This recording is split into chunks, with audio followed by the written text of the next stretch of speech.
श्री कृष्ण की जन्म कथा। भाद्रपद कृष्ण अष्टमी को श्री कृष्ण जन्माष्टमी कहते हैं, क्योंकि यह दिन भगवान श्री कृष्ण का जन्म दिवस माना जाता है। इसी तिथि की घनघोर अंधेरी आधी रात को रोहिणी नक्षत्र में मथुरा के कारागार में वसुदेव की पत्नी देवकी के गर्भ से भगवान श्री कृष्ण ने जन्म लिया था। यह तिथि उसी शुभ घड़ी की याद दिलाती है और सारे देश में बड़ी धूमधाम से मनाई जाती है। द्वापर युग में भोजवंशी राजा उग्रसेन मथुरा में राज करता था।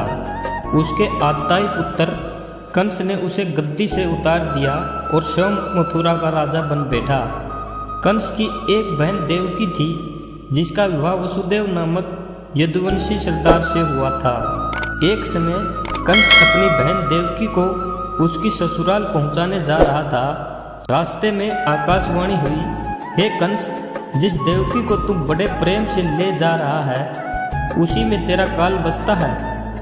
इसी के गर्भ से उत्पन्न 8वां बालक तेरा वध करेगा। यह सुनकर कंस वासुदेव को मारने के लिए तैयार हुआ। तब देवकी ने उससे विनयपूर्वक कहा, मेरे गर्भ से जो संतान होगी उसे मैं तुम्हारे सामने ला दूंगी। बहनोई को मारने से क्या लाभ है।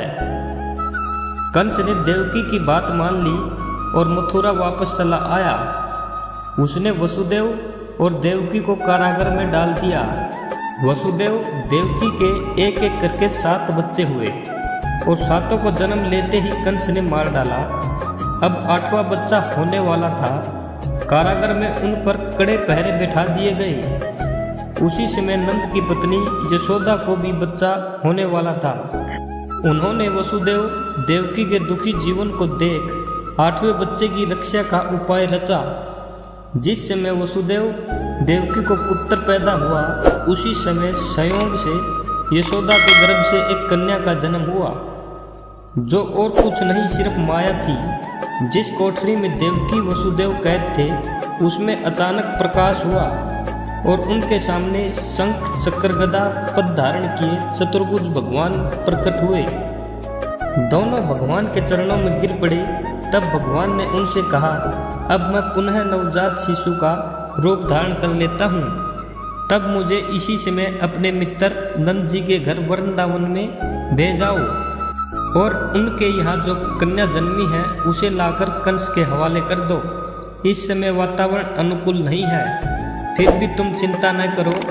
जागते हुए पहरेदार सो जाएंगे, कारागार के फाटक अपने आप खुल जाएंगे और उफनती अथाह यमुना तुमको पार जाने का मार्ग दे देगी। उसी समय वसुदेव नवजात शिशु रूप श्री कृष्ण को सूप में रखकर कारागार से निकल पड़े और अथाह यमुना को पार कर नंद जी के घर पहुँचे।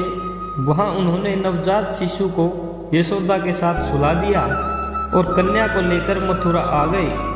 कारागृह के फाटक पूर्णतः बंद हो गए। अब कंस को सूचना मिली कि वसुदेव देवकी को बच्चा पैदा हुआ है। उसने बंदी गृह में जाकर देवकी के हाथ से नवजात कन्या को छीनकर पृथ्वी पर पटक देना चाहा, परंतु वह कन्या आकाश में उड़ गई और वहां से कहा, अरे मूर्ख, मुझे मारने से क्या होगा। तुझे मारने वाला तो वृंदावन में जा पहुंचा। वह जल्द ही तुझे तेरे पापों का दंड देगा। ऐसे ही अन्य वीडियो देखने के लिए आप अपने YouTube चैनल को सब्सक्राइब करें। धन्यवाद।